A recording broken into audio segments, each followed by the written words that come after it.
മോശെ കൈ ഉയർത്തിയിരിക്കുമ്പോൾ ഇസ്രായേൽ ജയിക്കും. പശ്ചാത്തല ഭാഗം രബീരീമിൽ വന്ന് ഇവര് പാളയമടിക്കുക. ആ രബീരീമിൽ പാളയമടിച്ചപ്പോൾ 3-4 എൻ്റെ ഭാഷ പറഞ്ഞ കുഴപ്പടി. 1 കലഹം, 2 പിറുപിറുപ്പ്, 3 ചാകും എന്നുള്ള ചിന്ത. സ്തോത്രം. 1 കലഹം, 2 പിറുപിറുപ്പ്, 3 ചാകും എന്നുള്ള ചിന്ത. ഇത് പോരാഞ്ഞിട്ട് അവർ മോശയോടും കയറി വഴക്കുണ്ടാക്കി. സ്തോത്രം. അതുകൊണ്ട് ജനം മോശയോട് ഞങ്ങൾക്ക് കുടിപ്പാൻ വെള്ളം തരിക എന്ന് കലഹിച്ചു. അപ്പോൾ 1 കലഹം. ദൈവത്തിന് സ്തോത്രം. 1 കലഹം. അപ്പൊ 1 കലഹം, 2 പിറുപിറുപ്പ്, 3 ഇവര് ചാകും എന്നുള്ള ചിന്ത. ദൈവത്തിന് സ്തോത്രം. 4 ഇവര് മോശയോടാ കയറി വഴക്കുണ്ടാക്കുന്നത്. 4-മത്തെ കാര്യം, ഇവര് മോശയോട് കയറി വഴക്കുണ്ടാക്കുക. സ്തോത്രം. നിങ്ങൾ എന്നോട് എന്തിന് കലഹിക്കുന്നു? മതി, ഇരുന്നാട്ടെ. അപ്പൊ ഈ രബീരീമിൽ വെച്ച് നടന്ന സംഭവങ്ങളാണ്. 1 കലഹം, 2 പിറുപിറുപ്പ്, 3 ചാകും എന്നുള്ള ചിന്ത, 4 മോശയോട് കയറി വഴക്കുണ്ടാക്കി. സ്തോത്രം. ഈ സദൃശവാക്യത്തിൽ ഈ വഴക്കുണ്ടാകാൻ കാരണമുണ്ട്. സദൃശവാക്യത്തിൽ ഒരു വാക്യം കിടപ്പുണ്ട്. നുണയൻ ഇല്ലാഞ്ഞാൽ വഴക്കില്ലാതാകും. വീട്ടിലാന്നേലും സഭയിലാന്നേലും നാട്ടിലാന്നേലും നുണയന്മാരുള്ളത് കൊണ്ടാ വഴക്കുണ്ടാക്കുന്നത്. നിങ്ങൾ ആ വാക്യം പിന്നീട് വീട്ടിൽ പോയി വായിച്ചാൽ മതി. ഈ ചിലരൊക്കെ നുണയും കൊതിയും പറയുന്നത് വലിയ അവിടെ ബ്ലഡിൽ അലിഞ്ഞിരിക്കുക. ഇപ്പൊ ഒരു വീട്ടിൽ ചെന്ന് നമ്മൾ പ്രാർത്ഥന കൂടി, അവിടെ എന്തെങ്കിലും കാണുകയോ കേൾക്കുകയോ ചെയ്താൽ അത് അടുത്ത വീട്ടിൽ കൊണ്ട് കൊടുക്കും. എൻ്റെ അമ്മാമ്മയെ ഞങ്ങളവിടെ പ്രാർത്ഥന കേൾപ്പോൾ അവരുടെ വിശേഷമല്ല ഉണ്ട്. അമ്മാമ്മയ്ക്ക് എങ്ങനെയുണ്ട് വീടും ചുറ്റുപാടും? ആ വീട് തരക്കേടില്ല. എങ്ങനെയുണ്ട്? ആരൊക്കെ ഉണ്ട് അവിടെ? അമ്മാമ്മയ്ക്കാണെങ്കിൽ ഇത് അറിഞ്ഞില്ലെങ്കിൽ സ്വസ്ഥത ഇല്ല. എനിക്കൊരമ്മയെ അറിയാം. അമ്മ ബെഡ്റൂമിൽ ഇരുന്നാൽ മതി, വേൾഡ് നടക്കുന്ന മുഴുവൻ കാര്യവും അറിയാം. ബെഡ്റൂമിൽ ഇരുന്നാൽ മതി. ഞാൻ ചെല്ലുമ്പോൾ ചോദിക്കും, ഇന്നടുത്ത് ഇന്നതല്ലേ നടന്നേ? ഞാൻ അന്തം വിടുകയോ, അതെങ്ങനെ ഈ തള്ള ഇതെങ്ങനെ അറിഞ്ഞു? ചിലർക്ക് പെരക്കാത്തിരുന്നാൽ മതി. നിങ്ങൾ ചിലരുടെ സൂക്കേട് ചിന്തിച്ചേ. അവരെ ഒരു വിഷയം അറിയാൻ ഒരു 50 പേരോട് ചോദിക്കുക. ഒരാൾ ആദ്യം പറഞ്ഞതാ, തൃപ്തിയില്ല. ഭാര്യ ചെല്ലുമ്പോൾ ഭാര്യയോട് ചോദിക്കും, അത് കഴിഞ്ഞ് ഭർത്താവ് ചെല്ലുമ്പോൾ ഭർത്താവിനോട് ചോദിക്കും, പിള്ളേർ ചെല്ലുമ്പം പിള്ളേരോട് ചോദിക്കും, വേറൊരാൾ ചെല്ലുമ്പോൾ അവരോടും ചോദിക്കും, എങ്ങനെയുണ്ട് മിടുക്ക്?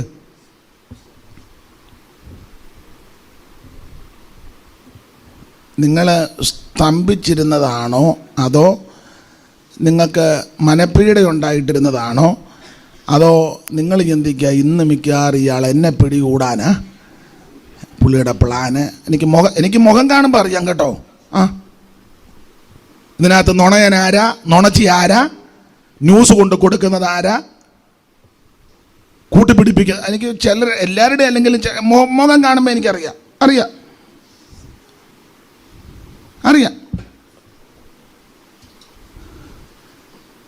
നിങ്ങളെ കൈക്ക് അസ്ഥിക്ക് വേദന, അല്ല അസ്ഥി ഒന്ന് പൊട്ടിയല്ല, ചെറിയൊരു പൊട്ടലൊരു പോറലോ ഉണ്ടായി ചെന്ന് ഇവിടെ ആ പൊട്ടലെങ്കിലും ആ വൈദ്യർ ചിലപ്പോൾ ഇവിടെ ആയിരിക്കും ആദ്യം പിടിക്കുന്നത്. ഇങ്ങനെ പിടിക്കും. ഇങ്ങനെ എപ്പോഴായിരുന്നു?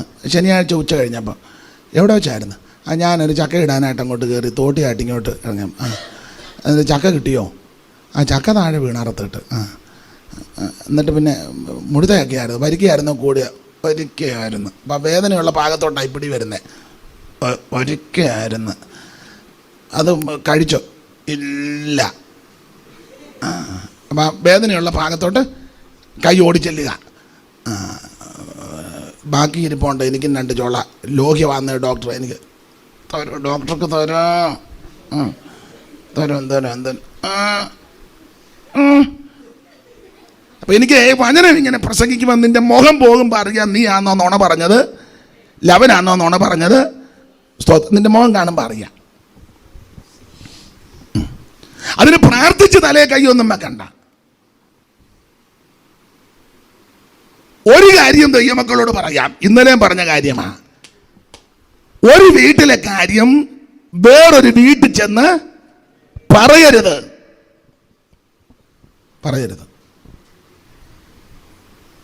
ഇങ്ങനെ അങ്ങ് ബാഗും തൂക്കി നടക്കുക. നിങ്ങൾ ചിന്തിക്കുക, പാസ്റ്ററുടെ ആരുടെ കാര്യമാണ് ഒക്കെ ആവശ്യമുള്ളവരെ ഏറ്റെടുത്തോളും. നിങ്ങൾ ആവശ്യമുള്ളവരത് ഏറ്റെടുത്തോളും. ആരാ പറഞ്ഞെന്നും എന്തുവാ പറഞ്ഞെന്നും എവിടാ പറഞ്ഞെന്നും എന്നതാ പറഞ്ഞെന്നും. സ്തോത്രം.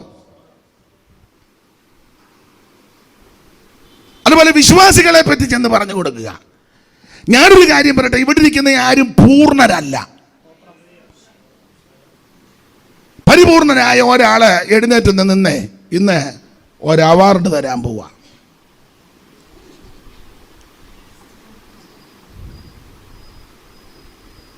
വേണ്ട.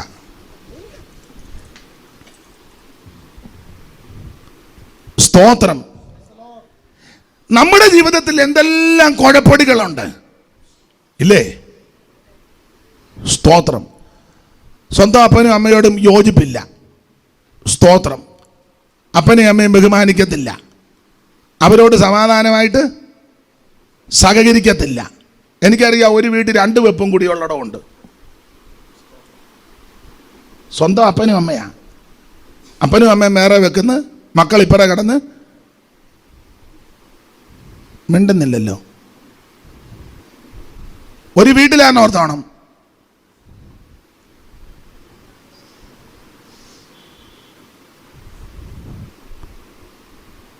സ്വന്തം പെറ്റതല്ല, മരിച്ചിട്ട് ഡെഡ് ബോഡി കാണാൻ പോയില്ല. അയ്യോ, 10 മാസം നൊന്ത് വേദനിച്ച് പ്രസവിച്ച അമ്മ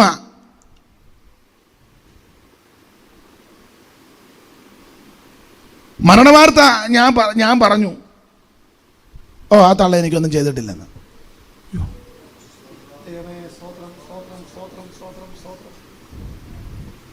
സ്തോത്രം. എന്നാലും ഞാൻ പറഞ്ഞ സ്വന്തം സഹോദരൻ മരിച്ചപ്പോൾ ആ വീട്ടിൽ മുറവിളി ഉയർന്നു. അപ്പൊ സ്വന്തം ഇപ്പുറത്തെ സഹോദരനും ഭാര്യയും പിള്ളേരും അറിഞ്ഞ് മരിച്ചെന്ന്. അന്നേരം അവര് വീട് പൂട്ടി വെച്ച് പോയി. ചൂടാറിയില്ല മരിച്ചിട്ട്. ഇതെല്ലാം ഈ പുസ്തകമായിട്ട് നടക്കുന്നവരാന്നുള്ളതാ കൂടുതലും വിചിത്രം. ഭഗവത്ഗീതയായിട്ട് നടക്കുന്നവരല്ല. പുള്ളിയുടെ ഈ ഭഗവത്ഗീത ദശമസ്കന്ധം അല്ല, ബൈബിളാ.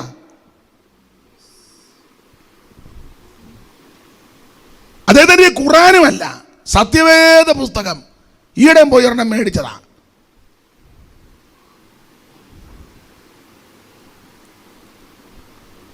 നിങ്ങളിപ്പോൾ ചിന്തിക്കുക, അയാൾ വയ്യാതെ അവിടെ എങ്ങാനും കിടന്നാൽ മതിയായിരുന്നു, ആരാ അയാളെ തള്ളിക്കൊണ്ട് ഇങ്ങോട്ട്?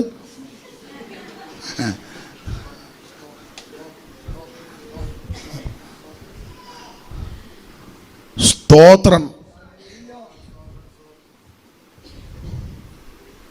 പാടില്ല. അപ്പൊ ഞാനിതൊക്കെ സൂചിപ്പിച്ചത്, നമ്മുടെ ജീവിതത്തിലും നമ്മുടെ കുടുംബത്തിലും എന്തെല്ലാം പ്രശ്നങ്ങൾ ക്രമീകരിക്കാനുണ്ട്. അത് കിടക്കുകയാണ്. നമ്മൾ മറ്റുള്ളവരുടെ കാര്യം വേറൊരാളോട് ചെന്ന് ഇല്ലേ, നിങ്ങൾ പറ, എന്തെല്ലാം പ്രശ്നങ്ങൾ കിടക്കുക ക്രമീകരിക്കാൻ. സ്തോത്രം. സഹോദരങ്ങളുമായിട്ട് യോജിപ്പില്ല, ഭാര്യയും ഭർത്താവ് യോജിപ്പില്ല, അപ്പനും അമ്മയായിട്ട് യോജിപ്പില്ല. സ്തോത്രം.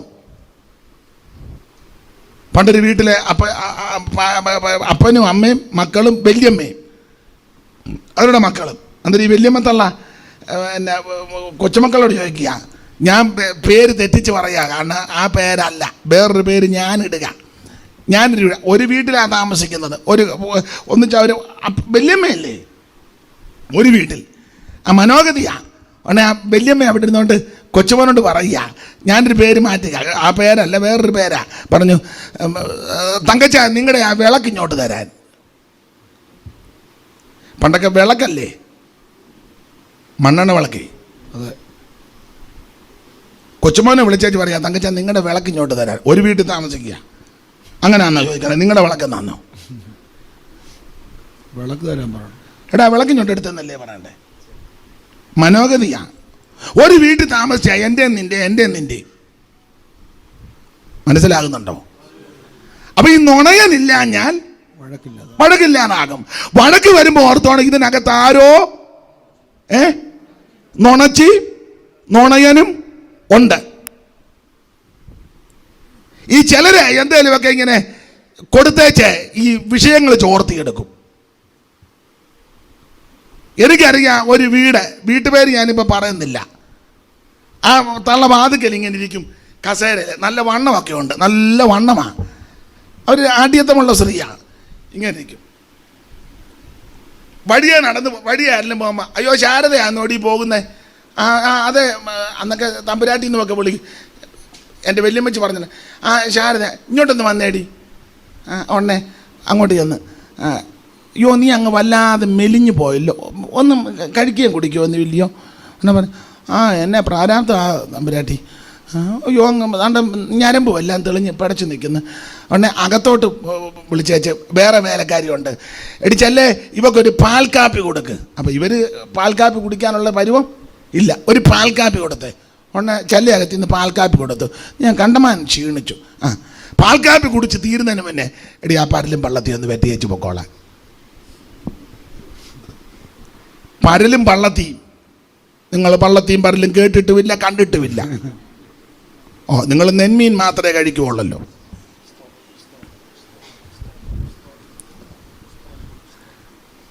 പരലും പള്ളത്തിയും കണ്ടിട്ടില്ലേ? അപ്പൊ ഈ പാൽ കാപ്പി കൊടുത്ത എന്തിനാ? അവിടെ കുറെ രാവിലെ പരലും പള്ളത്തിയും കിട്ടി, അത് വെട്ടിക്കാനായി കാപ്പി. ശാരദ ഓർത്തത്, അയ്യോ ഞാൻ ക്ഷീണിച്ചപ്പോൾ തമ്പുരാട്ടിക്ക് അതുപോലെ സങ്കടം സഹിക്കാതെ വയ്യാതെ എനിക്ക് നിന്നെ വെട്ടിനകത്താക്കാനാ. മിണ്ടുന്നില്ല. ഇന്ന് ഞാൻ ഇപ്പം ഇത്രോ പറയുന്നുള്ളൂ. ഇവിടെ ജ്ഞാനബുദ്ധി ആവശ്യമെന്ന് പുസ്തകത്തിൽ എഴുതിയതുപോലെ ഇപ്പം പ്രസംഗിച്ച വിഷയത്തിൽ ജ്ഞാനബുദ്ധി ആവശ്യം. അത് അങ്ങനെ ഇരിക്കട്ടെ. അപ്പം ഇവര് ഈ രബീരിമിൽ വന്നപ്പോൾ കലകിച്ചു, വഴക്കുണ്ടാക്കി. നുണയനുള്ളത് കൊണ്ടാണ് വഴക്കുണ്ടാകുന്നത്. സ്തോത്രം, സ്തോത്രം. ഇവിടെ നടക്കുന്ന സംഭവം അങ്ങോട്ട് പറഞ്ഞ്, അവിടെ നടക്കുന്ന ഇങ്ങോട്ട് പറഞ്ഞ്, ഇവിടെ നടക്കുന്ന ഈ മിക്ക സഭയിലും ഈ പ്രശ്നങ്ങൾ ഉണ്ടാകാൻ കാര്യം ഈ അങ്ങോട്ടും ഇങ്ങോട്ടും പറയുന്നത് കൊണ്ടാണ്. നിങ്ങളോടൊരു കാര്യം പറയാം, നിങ്ങൾ പ്രശ്നക്കാരാന്നല്ല, പ്രശ്നം വരാതിരിക്കാനായി പറയുന്നത്. ഒരു വീട്ടിലെ കാര്യവും വേറൊരു സ്ഥലത്ത് ചെന്ന് പറയരുത്. വിശേഷിച്ച് ശുശ്രൂഷകന്മാർ, ദൈവദാസന്മാർ, സഭയിലെ കാര്യമാണേലും വേറെങ്ങും ചെന്ന് പറയരുത്. സഭയല്ലേ, പല ഭവനത്തിൽ പല ചുറ്റുപാടിൽ നിന്ന് വരുന്നവരാ സഭയിൽ. എല്ലാവരും ഒന്നും മേളിൽ നിന്ന് പൊട്ടി വീണതല്ലല്ലോ. ഇന്ന് വന്ന ഒരുവനേ ഉള്ളൂ, യേശു ക്രിസ്തു മാത്രം. ബാക്കിയെല്ലാം ഈ ഭൂമി ജനിച്ചവരാ. അപ്പോൾ അപാകതകളും ന്യൂനതകളും ഒക്കെ കാണാം. സ്തോത്രം. അത് വേറെ ആരോടും ചെന്ന് പറയരുത്. ഒരു വീട്ടിൽ പ്രാർത്ഥന നടക്കുക, അവിടെ നടന്ന സംഭവം എല്ലാം ചെന്ന് വേറൊരാളോട്, പ്രാർത്ഥനയ്ക്ക് വരാത്തവരോട് എൻ്റെ കാര്യമുണ്ടോ? മിണ്ടുന്നില്ലല്ലോ, ആരും മിണ്ടുന്നില്ലല്ലോ. സ്തോത്രം, സ്തോത്രം.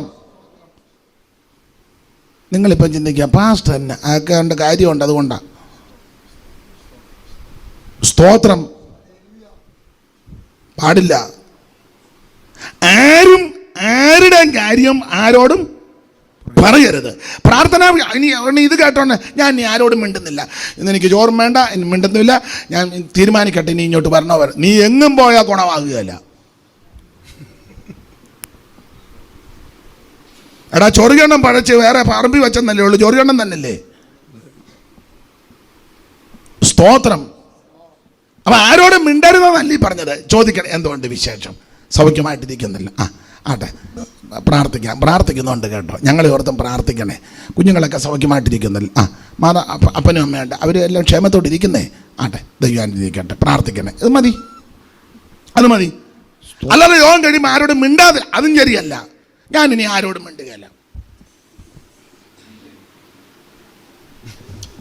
നീ പോകേണ്ട സ്ഥലമുണ്ട്, അവരെടുക്കുമെന്നറിയത്തില്ല. കത്തോലിക്കലുണ്ട് മിണ്ടാമഠം.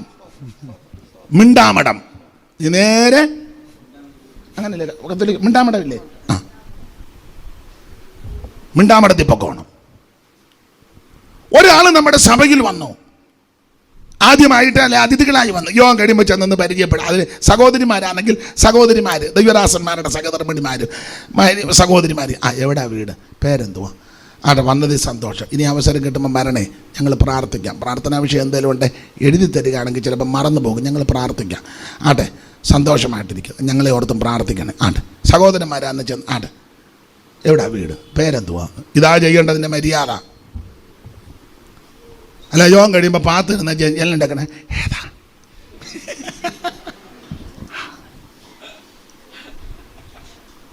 കണ്ടിട്ട് വെളിയിൽ നിന്ന് വന്ന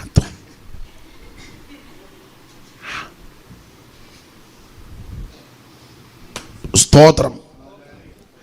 ഈ സാമാന്യ മര്യാദയുണ്ട്, ഇടപെടേണ്ട വിധങ്ങളുണ്ട്. ചിലർക്ക് ഈ ഇടുങ്ങിയ ചിന്താഗതിയാണ്. പണ്ട് ഈ ക്രിസ്ത്യാനികളുടെ ഇടയിൽ കവികൾ കുറവായിരുന്നല്ലോ. പ്രധാനപ്പെട്ട കവികളെല്ലാം ഹൈന്ദവ പശ്ചാത്തലത്തിലാണ്. തുഞ്ചത്ത് രാമാനുജൻ എഴുത്തച്ഛൻ, അതുപോലെ തന്നെ ചെറുശ്ശേരിയുടെ കവിതകൾ വളരെ കേമപ്പെട്ടതാണ്. അതുപോലെ കലക്കത്തെ കുഞ്ചൻ തമ്പിയാർ, പിന്നെ അങ്ങനെ അവരെല്ലാം മിടുക്കരാ.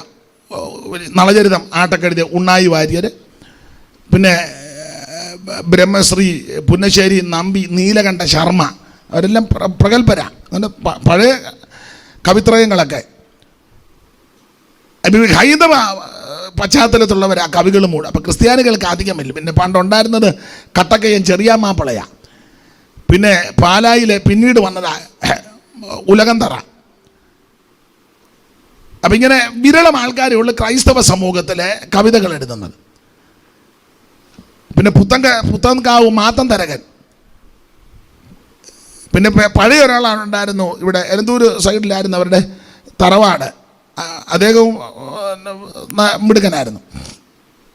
അപ്പം അത് കഴിഞ്ഞ് സൈമൺ സാറ് ഇവരൊക്കെ വന്നു. അപ്പോൾ ഈ കട്ടക്കയം ചെറിയ മാപ്പിള കവിതകളൊക്കെ എഴുതിയപ്പോൾ ക്രൈസ്തവരെല്ലാം കൂടെ പിന്നെ പ്രകീർത്തിച്ച് പുള്ളിയെ കട്ടക്കയം ചെറിയ മാപ്പിള ഉന്നതനായ കവി എന്ന് പറഞ്ഞ് അദ്ദേഹത്തെ പറ്റി അങ്ങ് പ്രകീർത്തിച്ചു. അപ്പം ഹൈന്ദവരായ ചിലർക്ക് ഇഷ്ടപ്പെട്ടില്ല. ഇവിടെ മലയാള ഭാഷ തന്നെ ഒപ്പിച്ച ആൾക്കാർ വരെ കിടക്കുക. അപ്പം ക്രിസ്ത്യാനികളുടെ ഇടയിൽ കട്ടക്കയം ചെറിയ മാപ്പിള അതങ്ങ് വാനോളം പുകഴ്ത്തിയപ്പം അവർ ഒരു ചെറിയ കവിത എഴുതി. അതിൻ്റെ പ്രയോഗം ഇങ്ങനെ: പൊട്ടക്കുളത്തിൽ പുളകൻ ഫണീന്ദ്രൻ. പൊട്ടക്കുളത്തിൽ പുളകനാണ് ഫണീന്ദ്രൻ. പൊട്ടക്കിണറിനകത്ത് പുളവനേ ഉള്ളു, നല്ല പാമ്പൊന്നും അവിടെ കിടക്കുകയല്ല. രാജോമ്പാലിയോ മൂർഖനോ അണലിയോ ചേനത്തണ്ടനോ അതൊന്നും പൊട്ടക്കുളത്തിൽ കാണുകയില്ല. അതിനകത്ത് മുഴുവൻ കട്ടപ്പുളകനായിരിക്കും. പൊട്ടക്കുളത്തിൽ പുളകൻ ഫണീന്ദ്രൻ, തട്ടിന്മേൽ എലി മൃഗാതിരാജൻ. തട്ടിന്റെ പുറത്ത് രാജാവാരാ? എലിയ. അവിടെ ഇപ്പം സിംഹവും കടുവായും ഒന്നും കയറി ചെല്ലുകയല്ല. മച്ചിന്റെ മേളില് പാറ്റായും പല്ലിയും തത്തുല്യമായത്. അപ്പൊ പിന്നെ അവിടെ ഇച്ചിരി രാജാവായിട്ടുള്ളത് എലിയ. തട്ടിന്മേൽ എലി മൃഗാതിരാജൻ, കാട്ടാളരിൽ കാപ്പിരി കാമദേവൻ. കാട്ടാളന്മാരുടെ കൂട്ടത്തിൽ കാപ്പിരി, അവനാണ് അവിടുത്തെ കാമദേവൻ. കട്ടക്കയം കവി കാളിദാസൻ. മനസ്സിലായോ? ക്രിസ്ത്യാനികളുടെ ഇടയിലെ കാളിദാസനാണ് കട്ടക്കയം. നിങ്ങൾക്ക് എല്ലാവർക്കും ഒന്നും മനസ്സിലായില്ലെന്ന് എനിക്കറിയാം. അപ്പൊ ശ്രദ്ധിക്കുക, വളരെ സൂക്ഷിച്ചും നോക്കി മര്യാദയ്ക്ക് വേണം എല്ലാവരും സഹകരിക്കാൻ. ആരും അന്യോന്യം പകയ്ക്കുകയോ പിണക്കമോ കയ്പോ ഈർച്ചയോ ഒന്നും പാടില്ല. എല്ലാവരും ഏകാത്മാവി നിറഞ്ഞു വേണം പോകാൻ. ഇപ്പൊ നിങ്ങൾ ചിന്തിക്കുക, ദൂരെ ഇരിക്കുന്നവർ ചിന്തിക്കുക, പാസ് തന്നെ ഇങ്ങനെ സംസാരിച്ചത്. അതിന്റെ കാരണം പറയാം. നാളെ ഒരു വിഷയമോ പ്രശ്നമോ വരാതിരിക്കാൻ ഞാൻ നേരത്തെ പറയുക. ഇതിനനുസരിച്ച് വേണം ഹെബ്രോൻ സഭയിൽ വരുന്ന സകല ദൈവമക്കളും പോകാൻ. അങ്ങനെ ആകുമ്പോൾ നമ്മൾ ഒറ്റക്കെട്ടായിട്ട് നിന്ന് ആത്മാവിൽ ബലപ്പെട്ട് ആത്മാക്കളെ നേടി കർത്താവിന്റെ വരവിനായിട്ട് ഒരുങ്ങണം. ശേഷിച്ച് കർത്തദാസന്മാരും സഹധർമ്മിണിമാരും നമ്മളോട് ഒത്തിരി കാര്യം പലരും പറയും. അതൊന്നും അങ്ങോട്ടും ഇങ്ങോട്ടും ചെന്ന് പറയരുത്. ഞാൻ എന്നെയും കൂടെ പ്രതിയാക്കിയായി പറയാന്നെ. എന്നോട് ചിലർ പലതും ഇങ്ങനെ കിഴിഞ്ഞ് ചോദിക്കും. എൻ്റെ വായിൽ നിന്ന് കിട്ടുകയില്ല. ചോദിച്ചു ഊപ്പാട് വരുന്നതല്ലാതെ എൻ്റെ വായിൽ നിന്ന് കിട്ടുകയില്ല. നിങ്ങളും അങ്ങനെ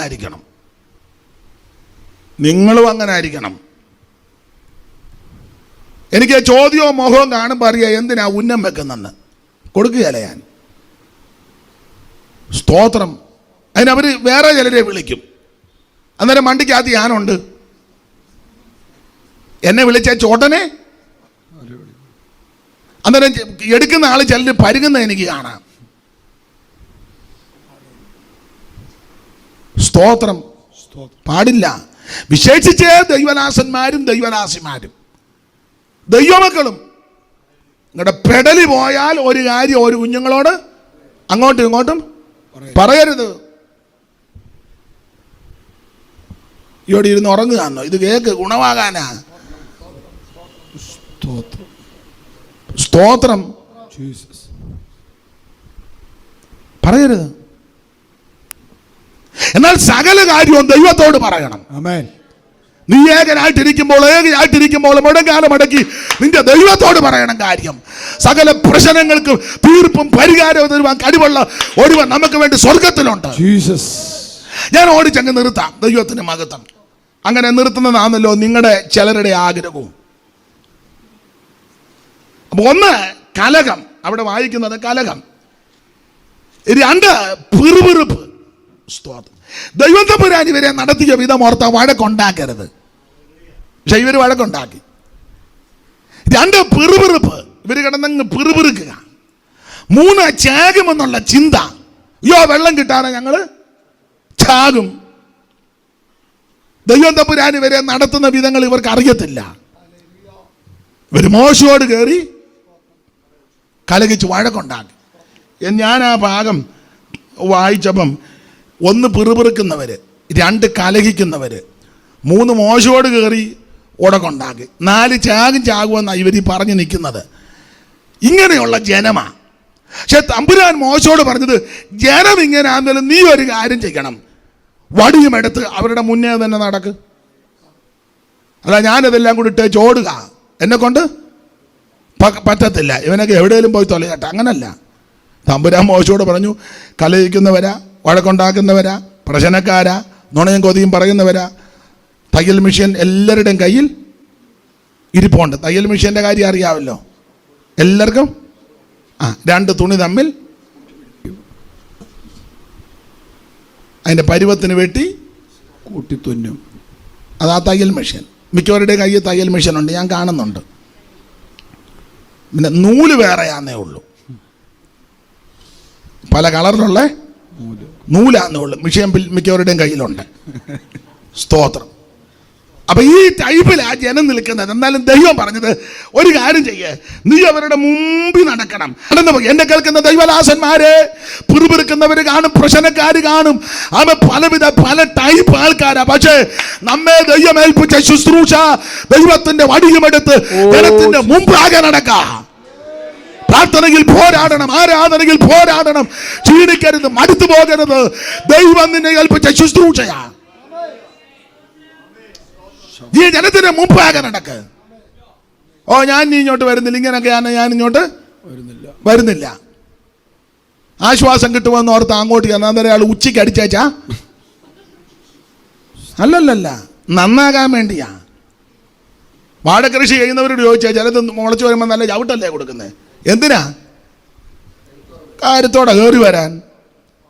ഇവിടെ വരുന്ന ദൈവമക്കൾ ഒരു വിഷയത്തിൽ പരാജയപ്പെടരുതെന്ന എൻ്റെ ആഗ്രഹം. വിശ്വസ്തരും വിശുദ്ധരുമായി നിന്ന് നിങ്ങളെ വേറൊരു സദസ്സിലോ ഒരു സഭയിലോ ചെന്നു അവിടെ നിങ്ങൾ ക്ഷീണിക്കരുത്. പ്രാർത്ഥിക്കാൻ പറയുമ്പോൾ നല്ല പിന്നെ കാവനാത്തുറ്റി തീർക്കും പോലെ പ്രാർത്ഥിക്കണം. ഒരു പാട്ട് പാടാൻ പറയുമ്പോൾ അന്നേരം പാടിയേക്കണം.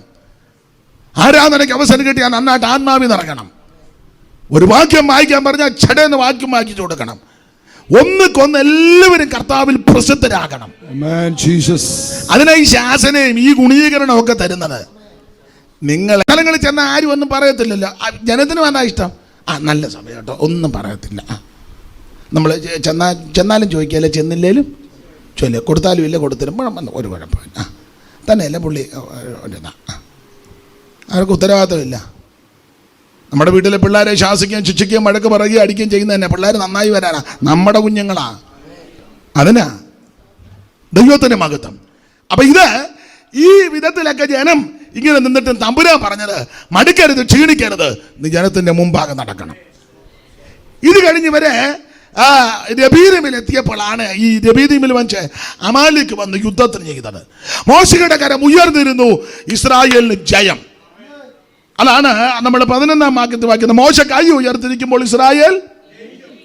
ഈ ജയിക്കാൻ ഒരു 3-4 കാര്യം ചെയ്യണം. അതാ കണ്ണികയ്ക്കകത്ത് എടുത്തിട്ടുണ്ട്. ഒന്ന്, യോശുവയുടെ ദൈവം പറഞ്ഞു, നീ ആളുകളെ തെരഞ്ഞെടുക്കണം. 9-ാമത്തെ വാക്യത്തിൽ കിടമ്പോൾ നീ ആളുകളെ തിരഞ്ഞെടുക്കണം. അപ്പൊ ജയിക്കണമെങ്കിൽ ഒരു തെരഞ്ഞെടുപ്പ് ആവശ്യമാണ്. ഈ എല്ലാവരെയും കൊണ്ട് പോയാൽ ജയിക്കത്തില്ല. തെരഞ്ഞെടുക്കപ്പെട്ടവരുണ്ടെങ്കിൽ ജയം നിശ്ചയമാകൂ. കൂട്ടത്തിൽ പാട്ടും അത് രക്ഷപ്പെടുകയില്ല. സെലക്ട് കർത്താവും ചിലരെ തെരഞ്ഞെടുത്തില്ലേ? കർത്താവ് തെരഞ്ഞെടുത്ത ഒരു രാത്രി മുഴുവൻ പ്രാർത്ഥിച്ചിട്ടാണ്. എന്നിട്ട് തന്നെ അതിലൊരുത്തൻ പിശാചായിരുന്നു. യേശു ഡയറക്റ്റ് അപ്പോയിന്റ് കൊടുത്തതാണ്. എന്നിട്ട് തന്നെ അതിലൊരുത്തൻ. അപ്പം പിന്നെ നമ്മൾ പ്രാർത്ഥിക്കാതെ തിരഞ്ഞെടുക്കുന്ന വല്ലതും ശരിയാകുമോ? അന്ന് 12 എണ്ണത്തിൽ ഒരുത്തന് ഭൂതം, ഇന്ന് 12 എണ്ണത്തിൽ ഒരുത്തൻ മാത്രം നല്ലത്, ബാക്കി 11-നും.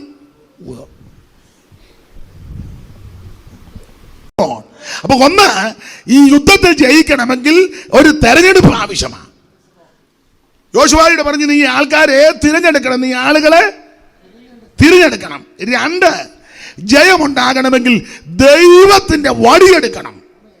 അവിടെ എഴുതിയിട്ടുണ്ട്, ഞാൻ നാളെ കുന്നിൻ മകളിൽ ദൈവത്തിന്റെ വടി കയ്യിൽ പിടിച്ചും കൊണ്ട്. അപ്പൊ ദൈവത്തിന്റെ വടി, ദൈവത്തിന് സ്തോത്രം, ദൈവത്തിന്റെ വടി.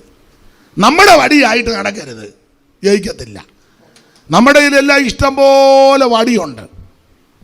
അച്ചായൻ്റെ വടി, അമ്മാമ്മയുടെ വടി, പിള്ളേരുടെ വടി, വല്യപ്പച്ചൻ്റെയും വല്യമ്മച്ചിയുടെയും കയ്യിലിരിക്കുന്ന വടി, അതൊന്നും ഇവിടെ ചിലവാകുകയല്ല.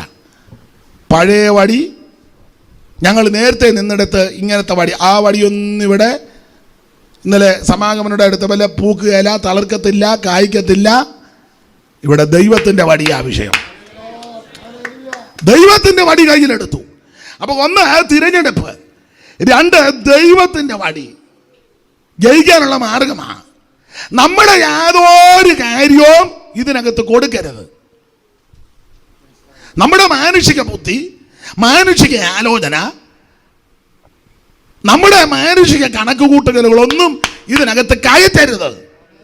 ഇത് പ്രാർത്ഥിച്ച് ആത്മാവിൽ ബലപ്പെട്ട് ദൈവം നടത്തിപ്പിൽ പോണം കാര്യങ്ങൾ. അങ്ങനെ പോയാൽ അത് നമുക്കും അനേകർക്കും അനുഗ്രഹവും വിടുതലുമാണ്. ഞാൻ എൻ്റെ വാക്കുകൾ നിർത്തട്ടെ.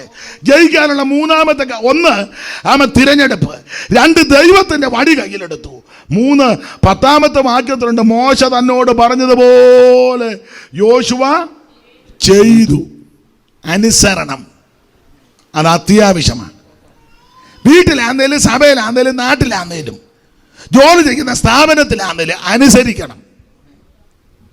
അനുസരിക്കുന്നവർക്ക് അനുഗ്രഹമാണ്. ചിലപ്പോൾ നമുക്ക് ഇഷ്ടപ്പെടാത്തതായിരിക്കും പറയുന്നത്, എന്നാലും അനുസരിച്ച് നമുക്ക് വേറെ വഴി ദൈവം ഒരുക്കും. സ്തോത്രം. മാതാപിതാക്കൾ പറയുന്നത് കുഞ്ഞുങ്ങളൊന്ന് അനുസരിച്ചേ, നിങ്ങൾക്ക് ദോഷം വരികയല്ല. ഭർത്താവ് പറയുന്നത് ഭാര്യ അനുസരിച്ചേ, നിങ്ങൾക്ക് ദോഷം വരികയല്ല. നിങ്ങൾക്ക് ബഹുമാനം കിട്ടും. അയ്യോ, അയാൾ വെറും മൊഷടനാ, എന്നാലും ആ സ്ത്രീ അയാൾ പറയുന്നത് നിങ്ങൾക്കാ ബഹുമാനം, അയാൾക്ക് പിന്നെയും ക്ഷീണമാണ്. ഇയാളെപ്പോലെ ഒരു ഒക്കരുതാത്തവൻ. അവിടെ വർത്താനം നിങ്ങൾ കേട്ടിട്ടില്ലേ? ഒരു സുഖമില്ലാത്ത വർത്താനമാണ്. എന്നാലും ആ സ്ത്രീ ഉണ്ടല്ലോ, അയാൾ എനിക്കറിയാം മൊഷഡ് പിടിച്ച ചില ആൾക്കാരുണ്ട്. മൊഷഡ് പേരൊന്നും ഞാൻ പറയുന്നില്ല. കാപ്പി എടുത്ത് ഇങ്ങോട്ട് വെച്ച അവിടെ ആന്നോ അത് വെക്കുന്നേ? ഉടനെ അവരത് ഇനി അതെടുക്കണ്ട, അവിടെ ഇരിക്കട്ടെ. ഉടനെ അവരത് അവിടെ ഇട്ട് വെച്ചു. മോശടാ.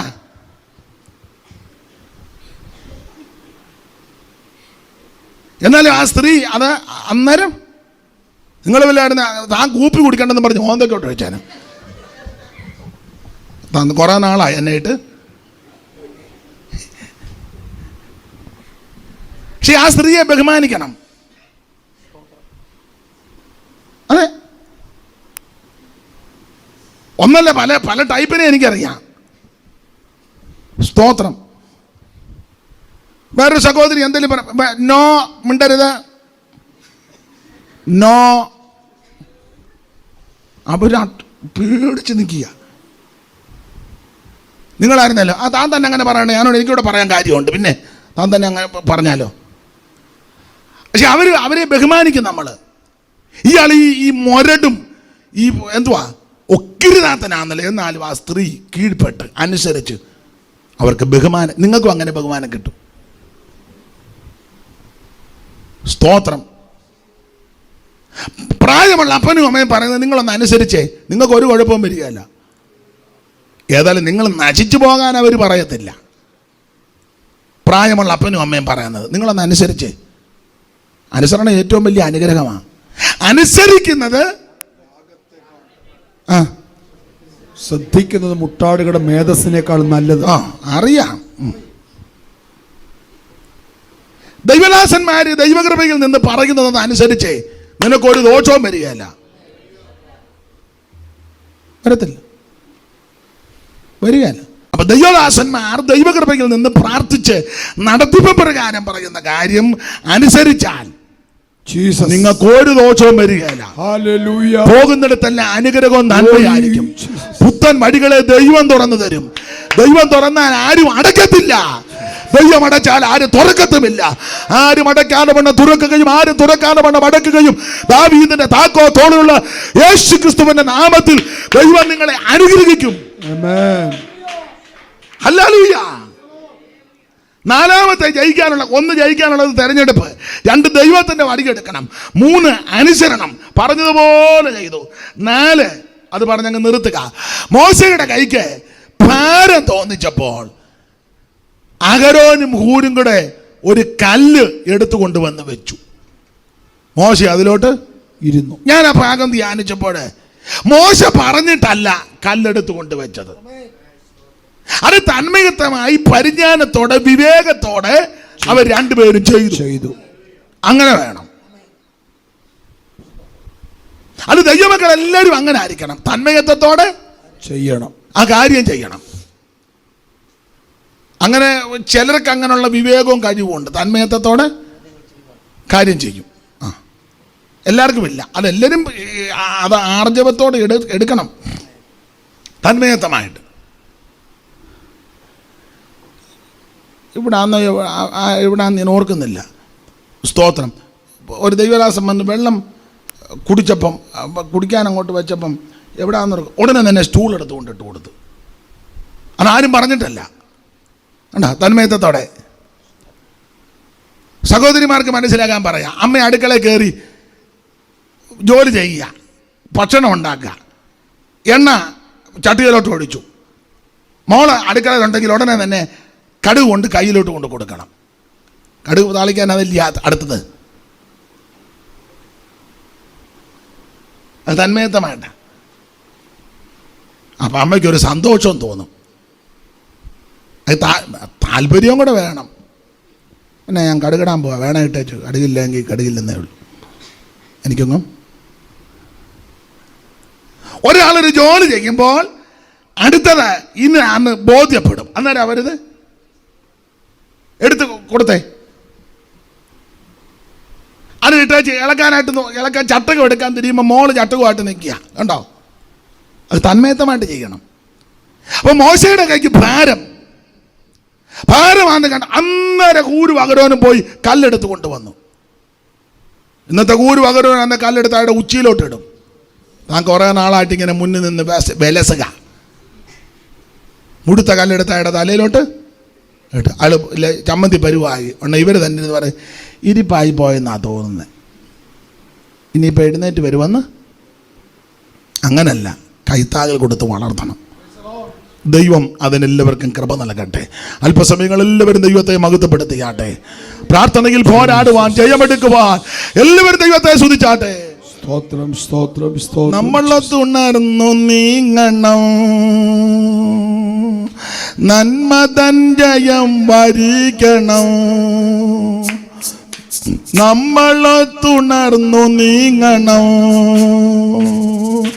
നന്മ തൻ ജയം വരിക്കണം. ജീവനെങ്കിൽ ജീവൻ വെച്ച് കർത്തൃസേവ ചെയ്യണം. ഉന്നത വിളിക്കുതക്ക ജീവിതം നയിക്കണം.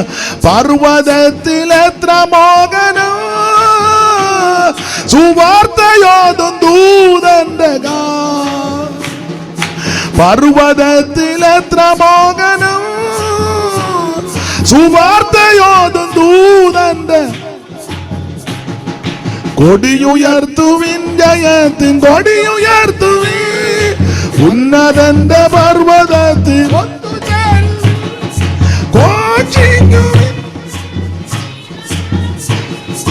രാജാവ് ജേതാവായി നിന്നിലില്ലയോ, നിന്റെ രാജാവ് ജേതാവായി നിന്നിലില്ലല്ലോ. ലോകത്തെ പരിത്യജിക്കണം,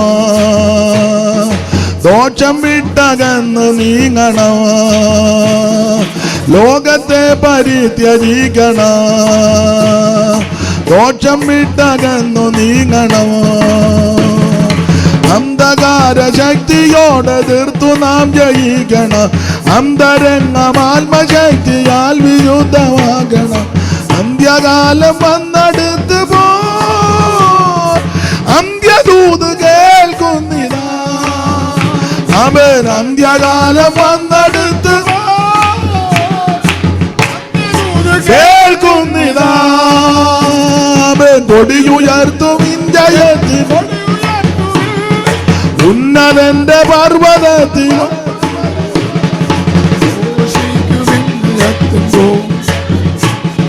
രാജാവ് ജേതാവ നിന്നിലില്ലയോ, നിന്റെ ഓ നിന്റെ രാജാവ് ജേതാവ നിന്നിലില്ലയോ, നിന്റെ രാജാവ് ജേതാവ നിന്നിലില്ലയോ, നിന്റെ ഓ നിന്റെ രാജാവ് ജേതാവ നിന്നിലില്ല, നിന്റെ രാജാവ്